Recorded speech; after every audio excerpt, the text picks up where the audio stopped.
What I'm going to tell you today is going to be simultaneously frightening and angst-inducing on one hand. On the other hand, you will find it giddyingly exciting and invigorating. What you're going to learn is something which is very valuable in any pursuit, in any field. I think if someone really absorbs and assimilates this message, it can help them make a ton of money. It can help them financially. It can help them in their family life. It can help expand their intellectual and spiritual achievements. Whatever your dreams may be, what you're going to learn right now may help you achieve it. Now, you're saying that, okay, Rabbi Wolbe's overselling it as he always does. But listen and tell me when we're done if I'm overselling this, or maybe I'm underselling it. We just read in the Parashat Noach, the story of Noah and his family and the animals and the ark, 300 cubits by 50 by 30. Humanity had a rough going in the Parsha. They were essentially all destroyed with the exception of 8 people, Noah and his 3 sons and their respective wives. And that was only the first episode in the Parsha where humanity warranted a comprehensive destruction. Of course, we have the flood and the run-up to the flood. And the land was filled with robbery, and people had become corrupt due to a collection of egregious, of unconscionable sins. Humanity was condemned to be completely destroyed. They were given a 120-year grace period. Noah was building the ark, trying to convince people to repent. Even when the rain started falling, there was still a chance for humanity to do an about-face and to repent. But alas, it was just Noah and his family that entered the confines of the ark. And there was a colossal year-long flood. And with that, humanity was done away with. That's the beginning of the Parsha. And then, several hundred years later, the people of the world again behaved in a way that warranted total destruction. And that's the episode of the Tower of Babel. Humanity orchestrated a coordinated assault on heaven on high. And truthfully, this second cadre, the second cohort, the second generation was guilty of crimes against God that were equally as egregious as the crimes of the generation of the flood. But they weren't destroyed. Instead, God dispersed a unified people with one language into many different warring, competing nations and languages. Humanity was not destroyed in this second wave. Instead, they were balkanized. And the question is why? What changed? We have 2 generations, the flood and the dispersal. In one, the generation of the flood, because of their crimes, they were completely destroyed. Yet, the second generation, they don't suffer the same fate as the generation of the flood. Yes, they're punished, they're dispersed, they're balkanized, but they're not destroyed. And the question is, what's the difference? And of course, we know the answer because we read what happened in between the flood and the dispersal. There was a change in the divine treatment of humanity. God changed the way he treats humanity. We read about it in chapter 8. After Noah exits the ark, it was a rough year, and he leaves the ark. And we read in chapter 8, verse 20 and 21, he builds an altar and he offers sacrifices to God from all the kosher animals and birds. You remember that he brought a couple extra pairs of kosher animals. Rashi tells us this was in anticipation of when they leave the ark, he'll offer them as sacrifices. And indeed, that's what he did. And then in verse 21, we read how God responded to Noah's sacrifice. The verse tells us, God smelled the pleasant aroma. Of course, we have to know we have to know what that means. Obviously, God doesn't smell, but this is the Torah speaking to us in the way that we understand. And God said to his heart, I will never again curse the land because of man, for the inclination of the heart of man is evil from his youth, and I will never again strike all living beings as I did. So between the eras of the flood and the dispersal, there's this declaration of God. I'm not going to do this again. I am no longer going to destroy all living things as I did during the flood. And therefore, when humanity became deserving of flood-like treatment several centuries after Noah's emergence from the ark, instead of being destroyed with a second flood, they were punished with dispersal, different nations, different languages, different lands. They were balkanized, but they were not treated with a second flood. So that's kind of the trajectory of what happened in our parsha. It starts off with the people behaving terribly, and there's the flood, but then there's the sacrifice and God's declaration, and then people behave terribly again in a way that should match the behavior of the flood, but they're not destroyed. Instead, something else happens to them, but they survive. Now, in his comment to this verse 21 of chapter 8, the Ramban, it's just an incredible comment. And there's a few different angles that we could take this comment of Ramban. I'll quickly go through the first thing he says, which I find so fascinating, so astonishing. And then we'll talk about the main point that I want to convey to you today. So he begins by noting the unusual terminology. God said to his heart. What does it mean, God said to his heart? What does that even mean? Of course, we know we don't believe that God is corporeal in any way. God doesn't have a heart. So what does it mean, God said to his heart? So the Ramban explains what this term means. Typically, when the Torah uses the words, and God spoke, God said, there is someone on the receiving end who's a prophet. So God speaks to Noah. God speaks to Abram, and then Abraham, or to Moshe, or to Aaron, or to Jacob, or to Isaac. The notion of God speaking appears all over the whole Torah. But almost always, invariably, there's someone who's listening. There's a recipient to that message. When the Torah uses the term, and God said to his heart, that means that there is a declaration of God that no one heard. This change, how God responded to the sacrifice, he smelled the aroma and he said, I'm not going to destroy humanity again. That statement, so to speak, of God was not revealed to any prophet at the time. The change was only revealed centuries hence when God tells Moshe, okay, write down the Torah, write down Bereshit. He writes down Bereshit, write down Bara. He writes on the first verse, and the second verse, and the third verse, writes the whole Parshas Bereshit, Parshas Noah. Chapter 8, verse 21, God tells Moshe, write down, and God said to his heart, and then for the first time it was revealed to humanity that after Noah offered those sacrifices after the flood, God changed his behavior. He decreed that thenceforth he will not strike all living things again. That's how the Ramban explains this unusual terminology, and God spoke to his heart. So I find this to be an incredibly astonishing insight. We have, a few hundred years after the flood, a second generation of people behaving in a way different than the generation of the flood, but a way that was equally as egregious and equally warranted total destruction. A second flood-like event should have been expected. But the reason why God did not do that is because of the sacrifices of Noah after the flood.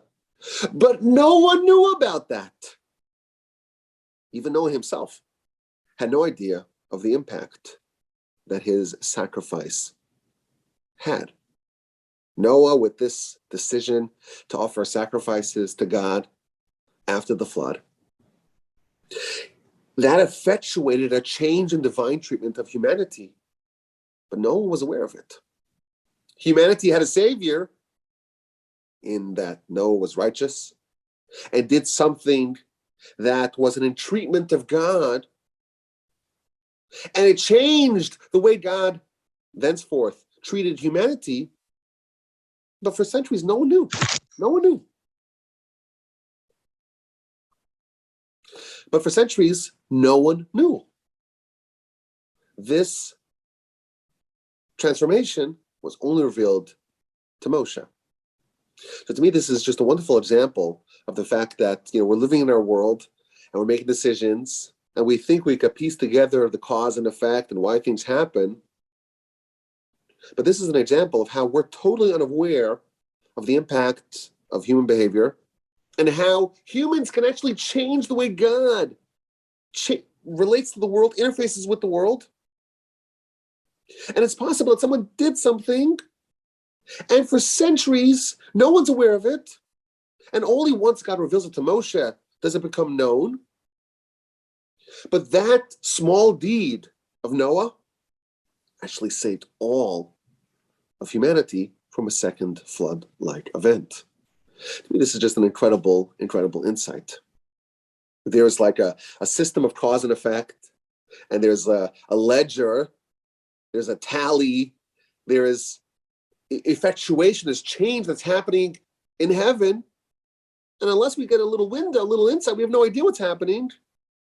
There's what's important in heaven, and there's what we consider important, and those two are very frequently on different wavelengths. And here we see just an example of what that looks like. Noah does something that unless Moshe came and revealed to us, or God revealed to Moshe and Moshe told to us, we would have no idea of this tremendous impact.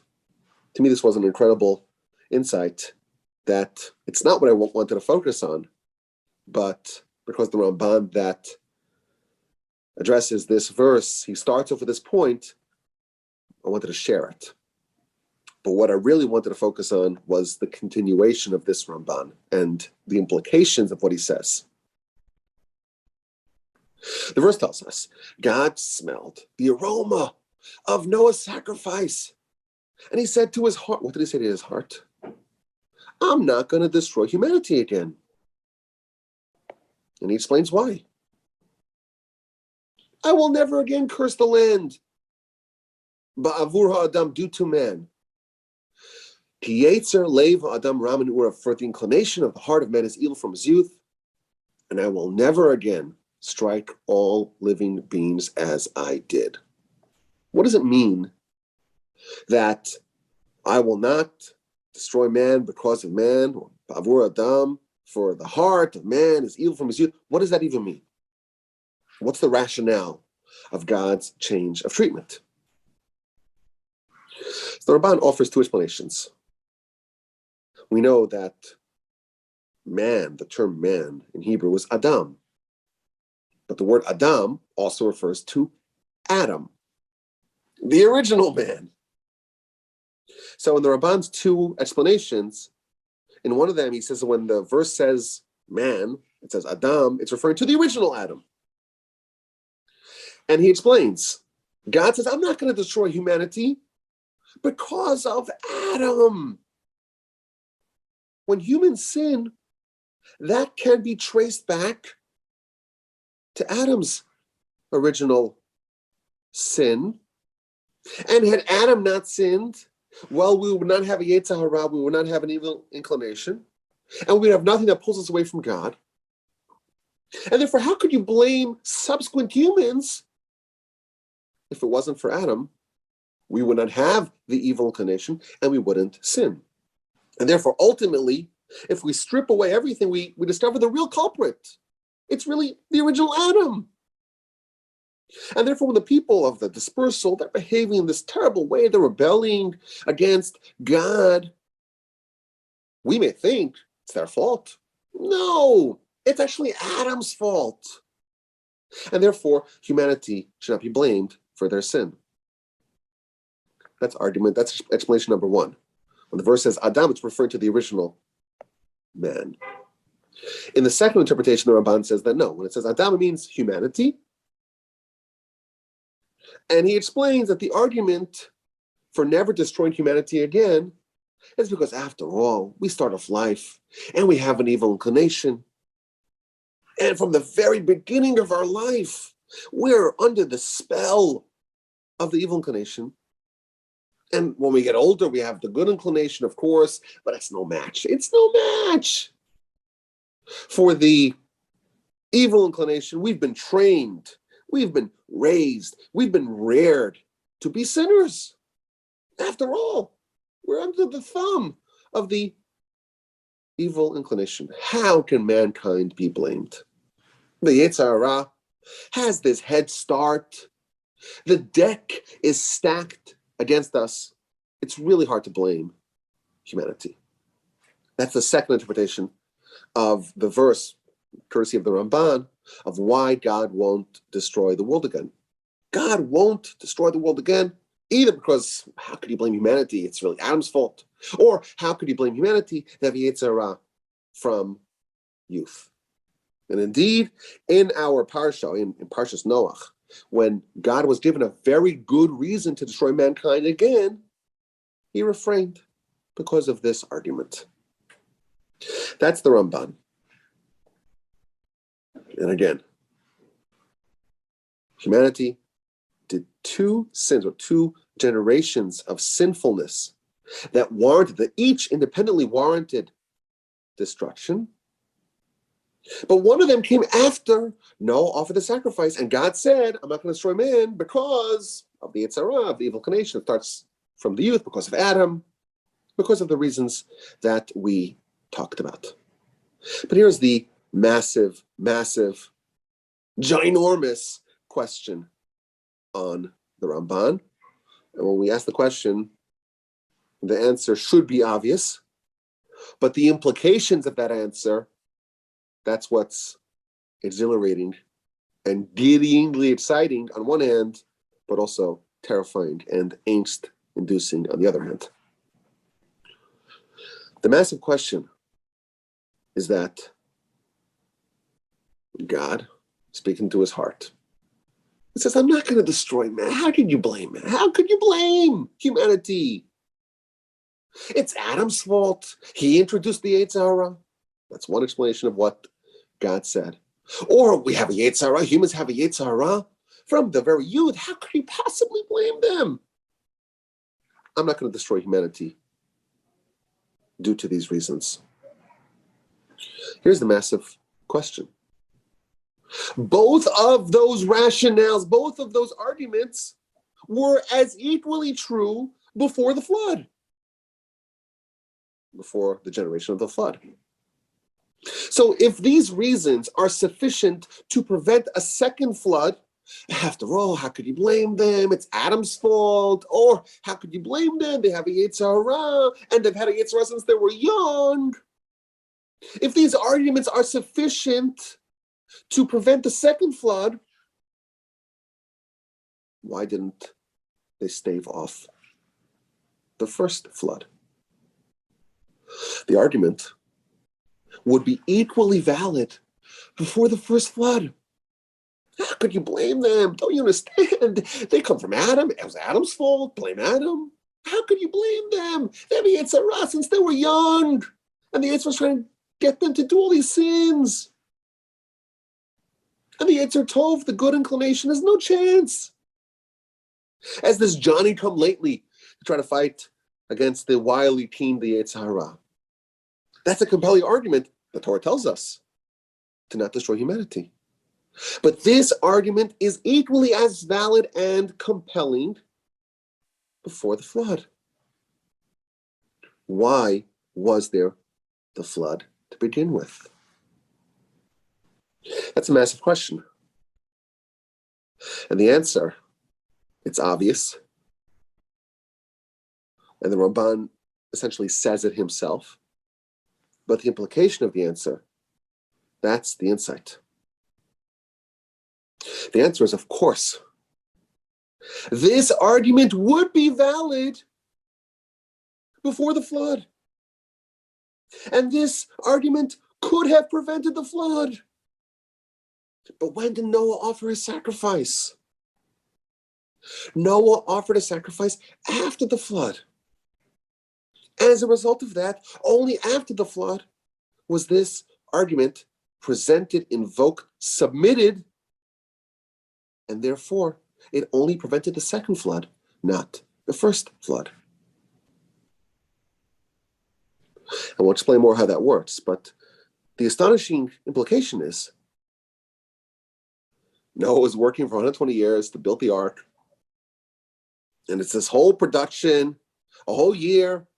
Everyone's crammed into the cells, into the compartments of the ark for a whole year, and there's rain, everyone's being destroyed, and besides for Noah and his family, they have to rebuild all of civilization afterwards. And all that could have been prevented. Humanity had the ace up their sleeve, but no one played the card. No one invoked it. The arguments to save humanity was present. It was present before the flood. There was an argument exculpating humanity, and it was always there, but something needed to trigger it. Something needed to invoke it. After the flood, Noah offered sacrifices, and that sacrifice served as an entreatment from God, of God. And that sacrifice invoked these arguments.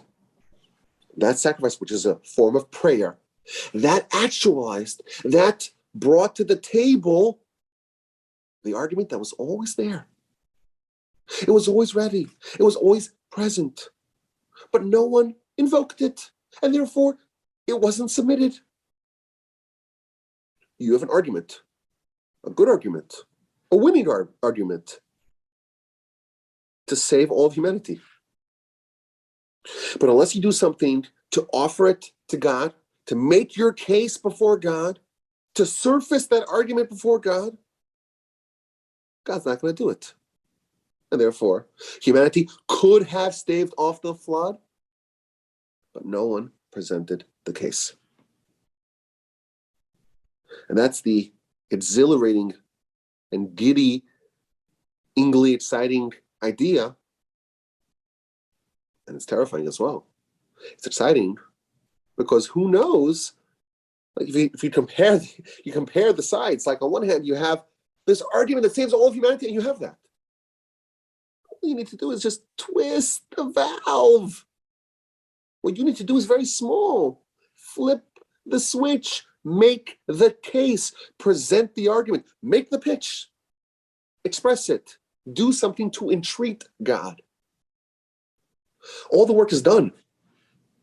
The hard work is done. It's the easy thing that was missing. And that's exciting. And of course, it's angst-inducing because we see humanity left so much on the table. By not submitting the argument, humanity left survival on the table. Now, I want to substantiate this idea. I'll show you a precedent for it. I'll show you a precedent for this idea that the essence of prayer is to actualize what's already there. You have it. You have the argument. You have the thing that you want. It's on the precipice. It's on the brink of surfacing. You need to just turn the valve. Switch the switch. The verse tells us, chapter 2, verse 5. It's at the very beginning of creation. But the shrubs of the field did not go into the land, and the grasses of the field didn't sprout, because God did not bring rain, because man was not there to work the land. That's chapter 2, verse 5. And Rashi explains. The grass, the vegetation, all the shrubs of the field were all standing at the very edge of the soil being ready to surface. But they were just standing there. And the reason why they were standing there is because there was no rain. But why was there no rain? Because there was no man. And there was no one to pray for rain. And once Adam came and prayed for rain, all those shrubs and all those grasses and all that vegetation that was just there, was there, standing ready to surface. It just came up to the surface. The shrubs, the greenery, the grasses, it was all there on the ready. But something needed to kind of flip the switch to actualize it. It was on the brink of surfacing, but it had not quite yet surfaced because there was that missing piece, that prayer. It was waiting in the tunnel, ready to bloom and blossom, ready to flower and surface. But someone needed to do that little thing to trigger it. And that's prayer. And we know a sacrifice is a form of prayer. And that's what Noah did after he left the ark. He invoked the argument. The argument that was always there, it was ready to bloom, was ready to blossom, it was in the tunnel, ready to surface past the soil. And of course, the terrifying implication of this is, had someone prayed or offered a sacrifice before the flood, had someone submitted the case, actualized the case before the flood, God would have said to his heart, I'm not going to destroy mankind. For Adam, they have the Yetzer Hara from when they're very young. That argument was there, but it was in the realm of the potential, and the actualization was lacking, and that's why humanity was destroyed. The reasons why the second flood didn't happen were present before the first flood, but there was no switch. There was no call out in treatment of God. No one made the case. No one presented the case. No one turned the valve, flipped the switch, and therefore it remained ready to surface, ready to bubble forth, but it still remained in the soil. This idea we find in the Talmud as well, in the book of Nida, on page 70b.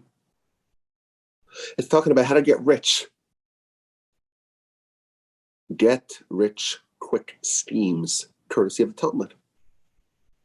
But not just that, how to get rich, and how to become wise, and how to have male sons. Evidently, there was a preference to have male sons, to have continuity, to keep on the family name. Talmud says, well, what do you do? What do you need to do? I want to become wise. I'm a fool. Help me. So the sages tell us, well, there's a formula. Spend a lot of time in the yeshiva. Study a lot. And limit business interactions. Limit commerce. You have a finite amount of cognitive capacity and strength. Use that, dedicate that for Torah. That is the prescription for how to become wise. So the person who hears this, or the sages that heard this, they said, well, a lot of people tried. A lot of people went to the yeshiva. And they spent a lot of time studying. And they really dedicated their cognitive capacities for Torah. They didn't work. They remained foolish. So the sage said, you know what, you're right. You must instead, or in tandem, you must request mercy from He that has all the wisdom. The wisdom comes from God. The knowledge, the insight, the understanding is all God's. Ask for mercy. So the Talmud says, wait a minute. You told me to study a lot and not to engage so much in commerce. And they said, well, you got to pray.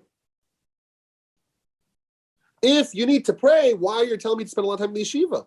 And the answer says the Talmud, this without that is insufficient. If you want to become wise, you need to do what you need to do to become wise, i.e. to study a lot, to dedicate your mind towards it. but you also need the switch, the trigger, the prayer. The Talmud proceeds to talk about how to become rich. What does a person need to do to become wealthy? Well, again, we have the prescription. Do a lot of business. Engage in commerce. Sell widgets, as they say. But do business with integrity. That's the formula. Do a lot of business. Dedicate yourself towards business, but do it with integrity. And again, the Talmud says, well, a lot of people tried that. It didn't work. So instead, you have to ask from He who has all the gold and silver, i.e., ask mercy from God. Well, if I have to ask for mercy from God, why are you telling me to do a lot of business? This, without that, is insufficient. Finally, the Talmud tells us, how do you have male sons? Marry a fitting wife, and sanctify yourself in the moment of, in the times of union of husband and wife. A lot of people tried, it didn't work. Ask mercy from He who has all the souls, i.e. prayer. So we have the same pattern. In anything you want, there are two components. You have to have the hard work. You have to have the dedication, the dedicated work, in whatever the field is. You want to succeed in business, you have to do business. You want to succeed in wisdom, you have to do it. But you also need the trigger. You also need somebody to make it surface. You also have to present your case before God. And if you don't, it's not sufficient. The Talmud, in the book of Baba Kama, on page 50a, it tells a wonderful story, a terrifying story. It's talking about a man named Nechunya, and he was a ditch digger. He would dig ditches or wells. Why? To benefit people. People need water when they're traveling, and therefore you need a well, so you have to dig a well. Now they have all this fancy machinery. You could drill a hole in the ground, 8,000 feet, and then you drill it horizontally, and you do some hydraulic fracturing. Back in the day, you have a shovel, a primitive shovel. Go ahead. So there's one righteous person named Nechunya, and he was the well digger. And there was a tragedy.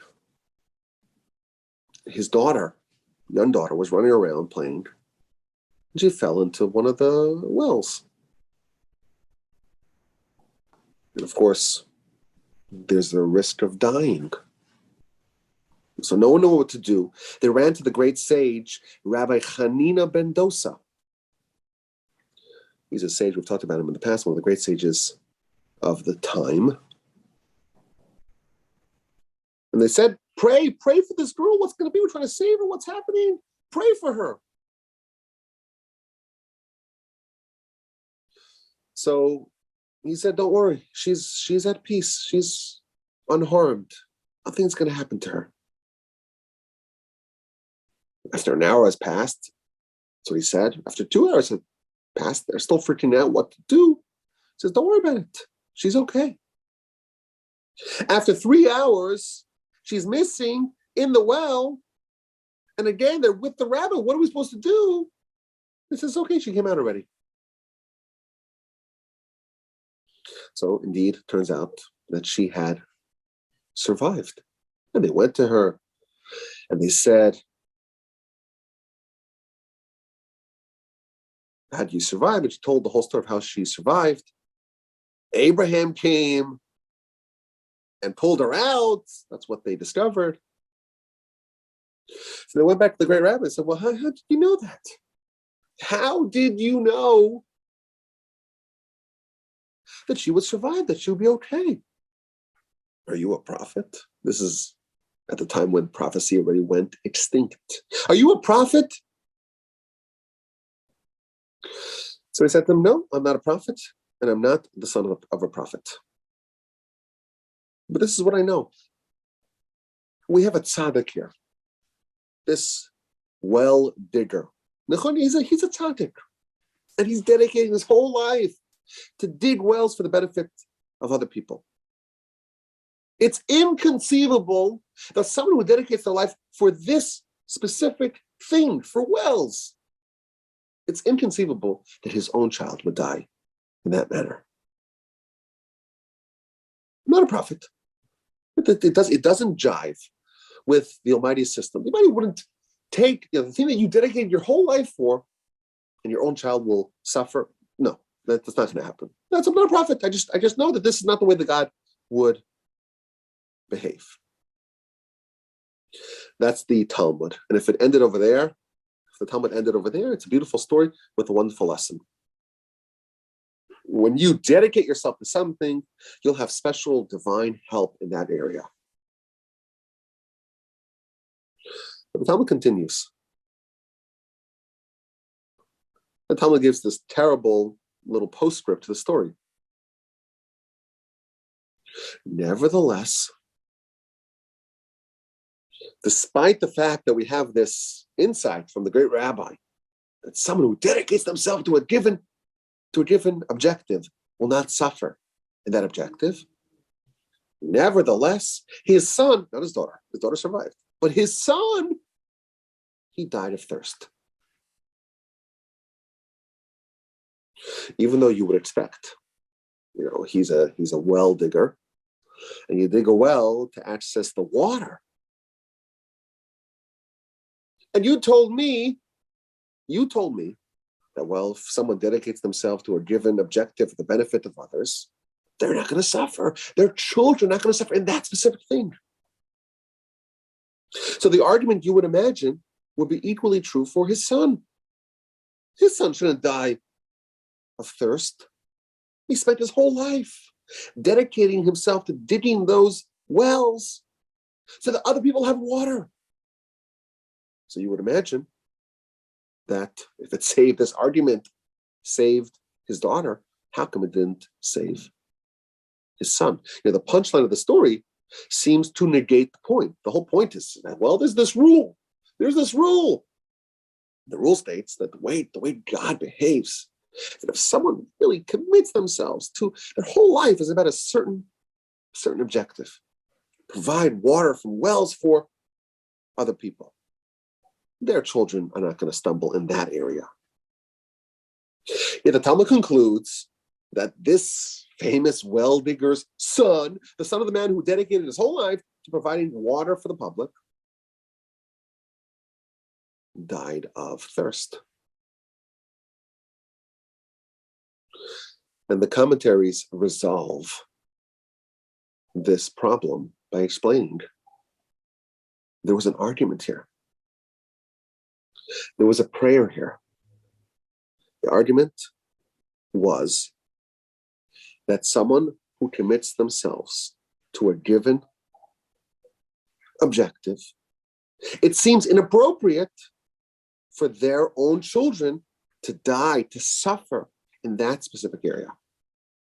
That was a winning argument. And when they came to the great Rabbi Hanina, he made that argument and he invested that prayer. He presented that case. And you know what? God accepted it. By the time the second event happened with his son, the commentaries say Rabbi Hanina had already passed. He had passed. And therefore the argument, the case, the rationale was still present. The argument was still available. But no one made it. No one made it because Rabbi Hanina had passed. And therefore, although they had the ace up their sleeve, although they had a winning argument, an argument that was sound, an argument that was convincing, an argument that would actually change the divine treatment of this well digger's family, Rabbi Hanina had passed. And no one made that argument. And therefore, his son died of thirst. This is the idea that's terrifying, but it's also very exciting.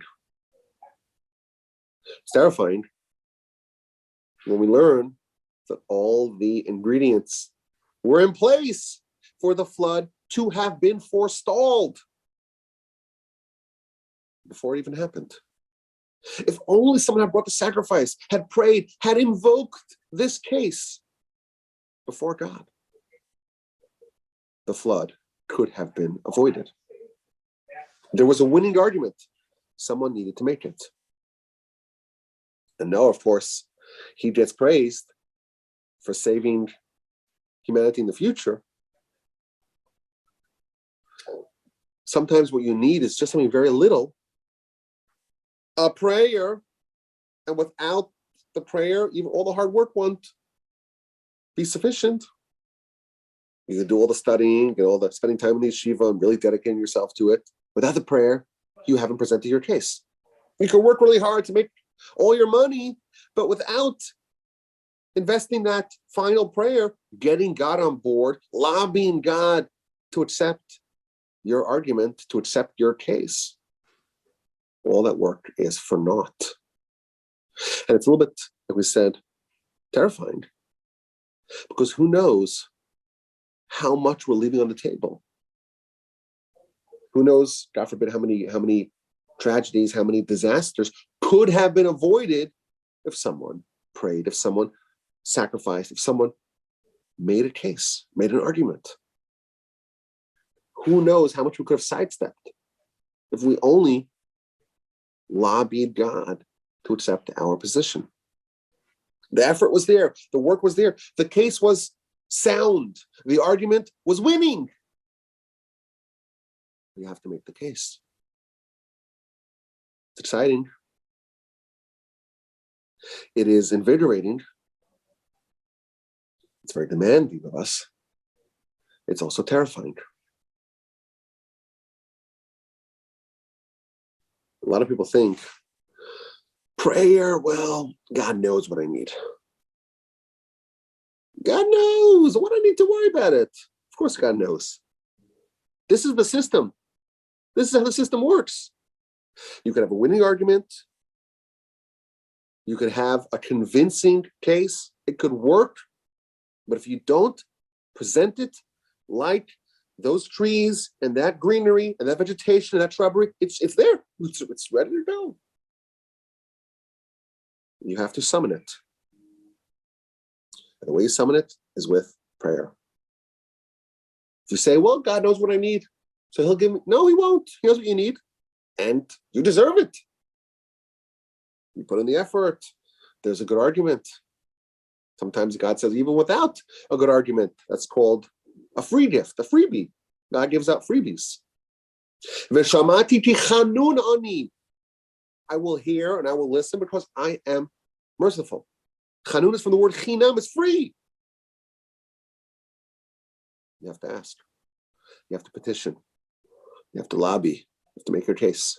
If you don't, you're leaving it on the table. And wouldn't that be a real shame? That was an idea, courtesy of the Ramban from our Parashat. We invest our life into work, whatever arena it is. We want to become wise. We want to become wealthy. We want to have male sons. These are just examples, the Talmud says. And the pattern is true by all three. We want to save humanity. It's possible that we already have whatever we need. It's just that's not presented. And if you don't formally submit it to the heavenly tribunal, it just remains in your docket, in your folder. This is a very important lesson. Sometimes what's lacking is the smallest thing, just to file the papers. You didn't file. You didn't hit send.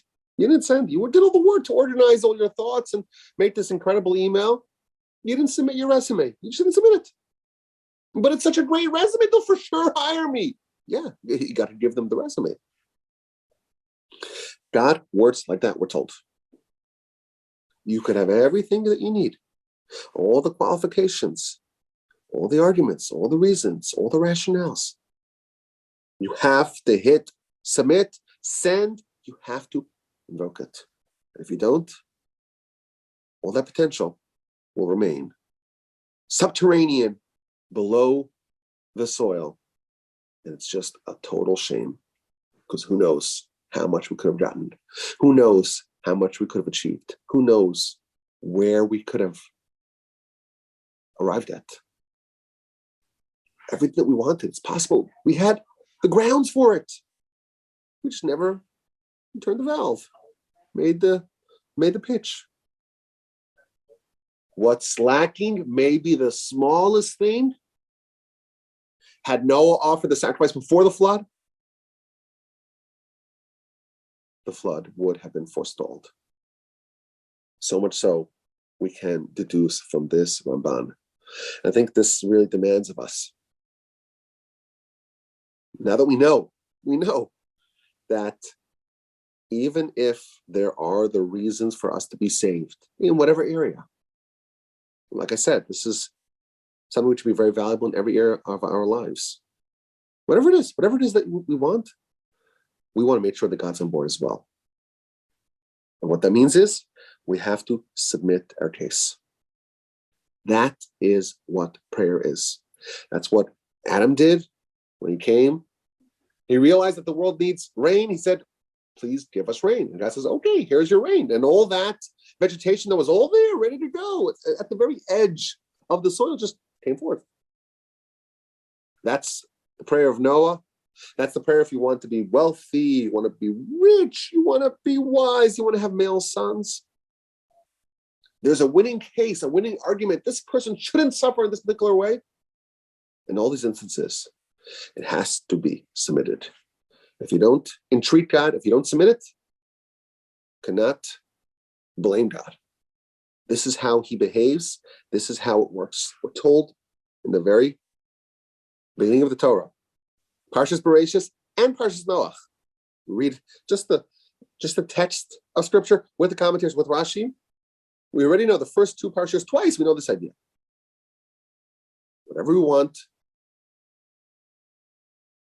Let me rephrase that. Not whatever we want. What we want, we can get in most cases, but we have to ask for it. We have to make our case. Let's not leave all this on the table. Make our case. Petition and entreat God and see what we can take. See what we can get. Who knows? Who knows? Who knows how much we're leaving on the table? And wouldn't that be a shame? I thank you for listening. This was an idea. I said, I'm going to come to the Torch Center. I'm going to have to share it because it's too important. It's too important to not know this. You have to know this. This you have to know. This you have to know. And now that you know it, hopefully all of us will execute this idea. We'll actually utilize this idea. And whatever it is that we need, whatever it is that we want, we'll make our case. I thank you for listening. My email address is rabbiwolbe@gmail.com.